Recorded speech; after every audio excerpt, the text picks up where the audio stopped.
Hi, my name is Dr. Andrew Lipton, and I'm here to tell you about thermography, a great alternative for imaging of the body, and most specifically, breast thermography. The thermographic image is basically an image of function.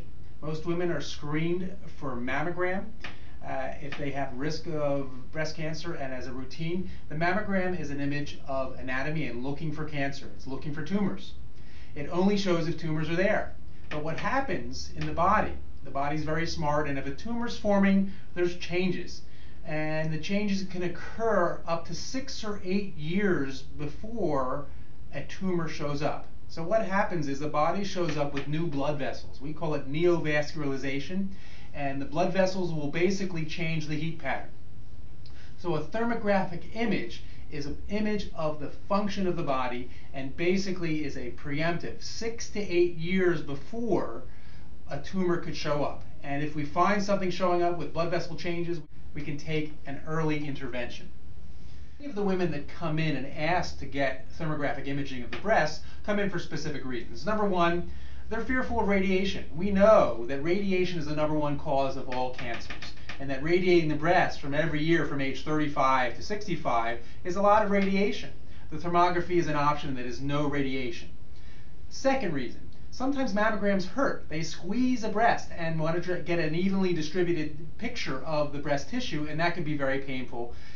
The fear is if there's fibrocystic disease or a tumor in there, that if you squeeze the breast, that you actually may cause a spreading of disease. The next thing is basically the comfort. There's no touching with thermography. So this is an image of the function of the body that allows us to tell if there's any vascular patterns that are associated with ongoing new blood vessels and possibly cancer.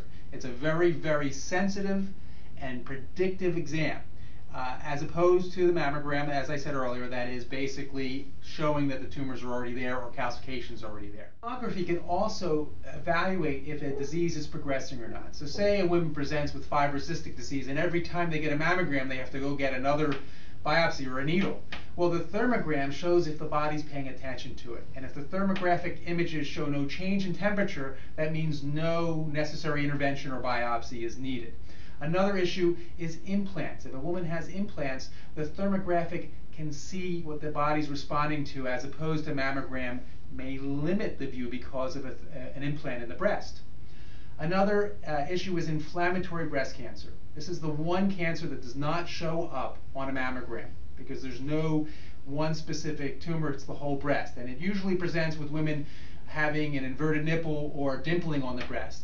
But the breast thermography will pick up this function as a vascular and temperature change years before a patient will present with that type of dysfunction.